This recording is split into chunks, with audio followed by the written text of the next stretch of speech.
Muy bien, Rodrigo Alves, ¿cómo estás? Muy bien, gracias por la invitación. No, por favor, varias cuestiones de la economía, a ver si nos ayudas. La inflación. Este mes como que aparece que va a subir un poquito, pero es producto del gas. ¿Cómo ves esta situación respecto de si la inflación bajó o finalmente estamos otra vez con un pico, con una subida?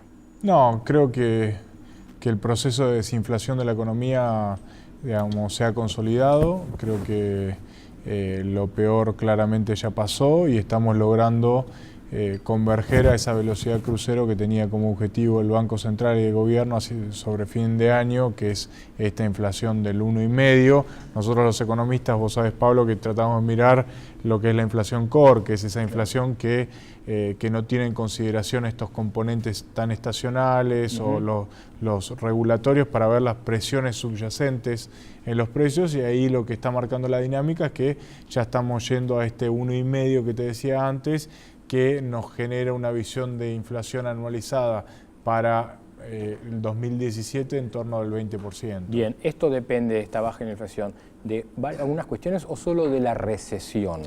Yo creo que depende de muchas cuestiones. Creo que la política del Banco Central ha ayudado. Creo que se buscó que la gente vuelva, y se está buscando que la gente vuelva a confiar en el peso.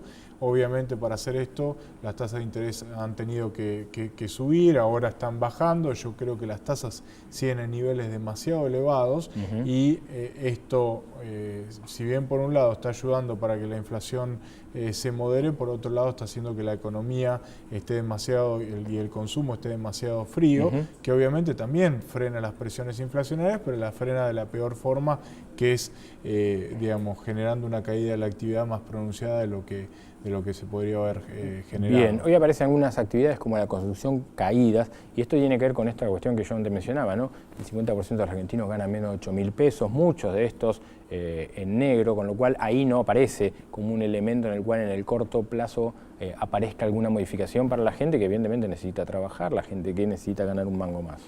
Sí, ahí en la construcción lo que golpeó fuertemente primero fue el freno de la obra pública sobre principios de año, que tuvo un componente de revisar mucho de lo que se estaba haciendo en la gestión anterior, y obviamente significó paralizar obras, rever contratos, redeterminar precios.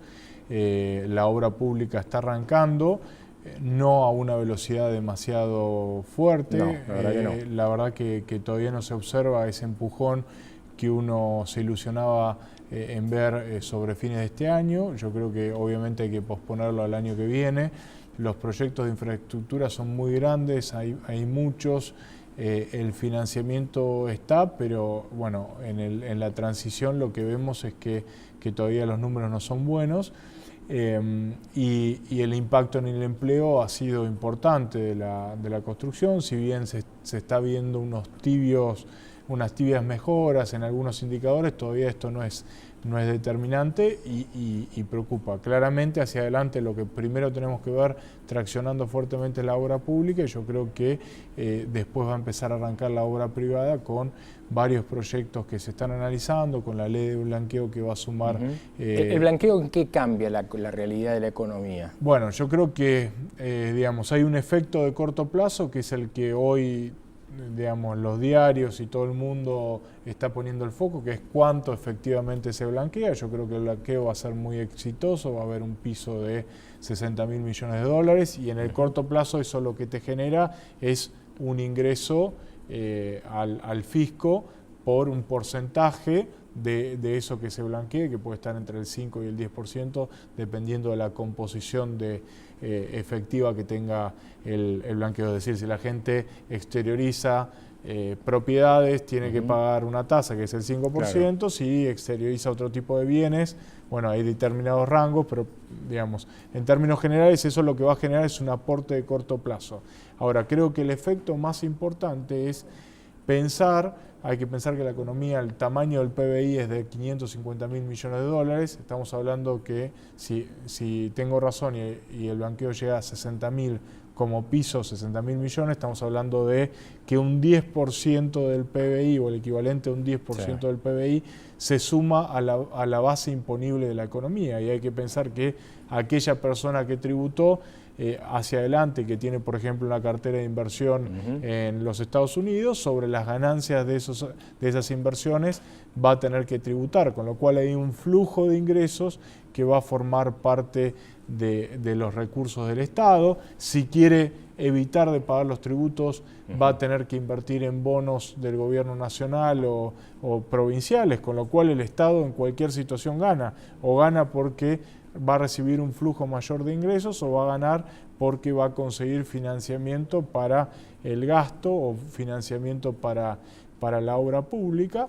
Y después yo diría que hay una cuestión cultural, que es empezar a pensar que el argentino, digamos, históricamente, por vicios del argentino y por problemas macroeconómicos, el argentino genera sus ingresos acá, pero ahorra en divisas o se los lleva al exterior. Creo que ese cambio cultural de empezar a pensar en tener el ahorro invertido en activos locales, en financiar proyectos productivos, es un cambio cultural que yo creo que también genera un compromiso mayor con el país y que creo que es un objetivo muy interesante. Bien, acá aparece esta cuestión del crecimiento, ¿no? Algunos evalúan 3, 3,5, algunos se van hasta el 5, digo, pero este crecimiento, ¿a quiénes, el año que viene estamos hablando, a quiénes le van a llegar? Porque insisto con lo mismo, 32% de pobreza, cualquier cantidad de gente en la informalidad, 1,5 millones de pibes que no estudian ni trabajan. ¿A dónde puede llegar ese crecimiento? Mirá, yo creo que por la configuración macroeconómica que está teniendo la Argentina, los sectores que más van a traccionar están asociados a la obra pública, a la construcción, al consumo masivo, las actividades comerciales, porque creo que la Argentina también va a desarrollarse en ese sentido, al agro, a los servicios financieros. Si vos me decís cuáles son los sectores que más van a traccionar empleo, hay que mirar la obra pública y la construcción, que son históricamente los que más traccionan. ¿Qué me preocupa?